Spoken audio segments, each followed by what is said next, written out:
Uh, Good morning, friends.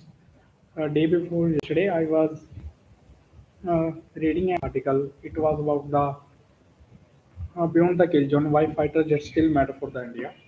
So in this article, I read that why fighter jets still are in the need or in still matter for the warfare that is ongoing in the world as well as in the future warfare, especially for the India.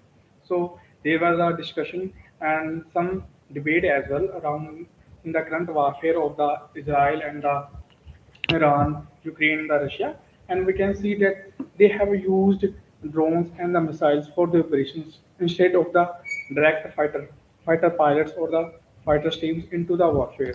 So the question arises: still, do we still need the fighter pilots and the fighter jets in the age of the drones and the missiles? So we will look into the aspect of this question, and before that, we will do some introduction about the Indian Air Force, that how it evolved with the time. So Indian Air Force did participate in the war of the 1947 to 1948 with the Pakistan, and in uh, 1965 war, in 1971 and 1991, and all as well as in the Operation Sindoor. We can see that Indian Air Force has participated very well. It only the 1962 war against the China that air power was not utilized by the Indian government for the some other reasons that we will look into some other days. So this is the basic introduction. So we have come to know that in if we take about the Iran retaliation with the Israel and the USA and their proxies in the West Asia region, we can see that they have used their drones, kamikaze drones, Shahid drones, and missiles instead of their air power because they don't have such much air power and they rely on basically the missiles. So the analyst and the expert view that we also you maximize their use in India as well.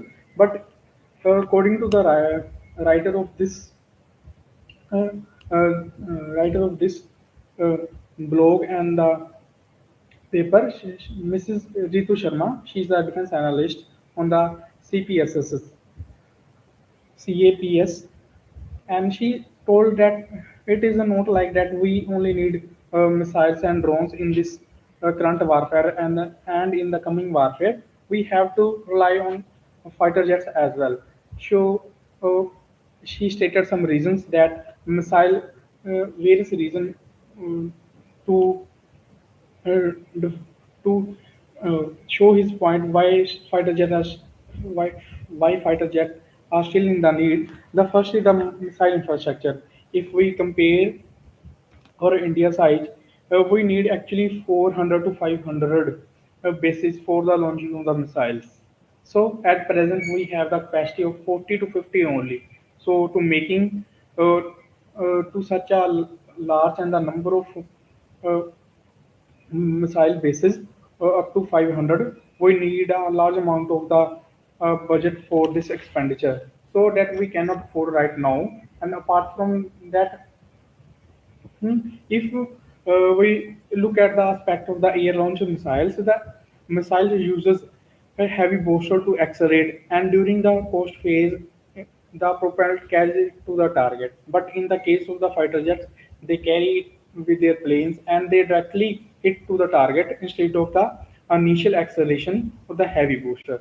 So in this scenario, fighter jets are very compatible as compared to a missile. And apart from that, some missiles are fire and forget. So instead of the missile, we can utilize the fighter jets. They can control the missile from their fighter jets hmm, and and if we talk about air-launched missiles are very small in size, lighter and deadlier. So that is more compatible with our target. And the next thing is a missile can be road, rail, mobile, but be road or rail mobile. But the movement of large trucks entering or leaving missile can be tracked with the human intelligence. Few days back, I was also reading a news clip that Pakistan ISI uses CCTV camera around the military installation to check the movement of the military vehicle and the other movements around the military area. So this is they can be easily access the information regarding the movement of the missiles using the trucks movement or the rail movement. So, if we compare it with the fighter jets, they flew within very less time from their bases and reached up to the target in very few time. And next thing is the multi-role fighter jets. Uh, Today fighter jets are like Sukhoi 30. They have multi-role. They have air security as well as they provide perform close air support and suppression of enemy air defense target. And apart from that, they also conduct intelligence, surveillance, and reconnaissance, and take part in electronic warfare as well. They give the input from the enemy enemy area directly to the headquarters, and they act as a bridge between the enemy target and our Indian basis to give the information. And next thing is the flexibility of the fighter jets.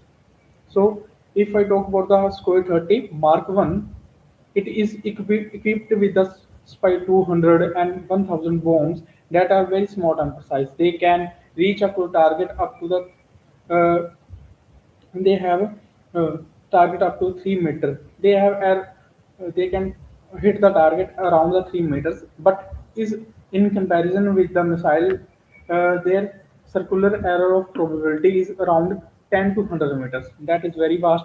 So we in this car fighter jets are more important and Uh, as of now, missiles cannot talk to airborne warning and control system satellites. So right now we don't have such technology to talk with the airborne warning and control system. So in case of fighter jet, missing link in the equation help improve a force situation awareness, but it can be concluded with the force with the fighter jets. So in conclusion, it is right now we need the fighter jets in the evolving nature of the warfare. But in future warfare, we can think about that. But right now, it is not the time to obsolete the fighter jets.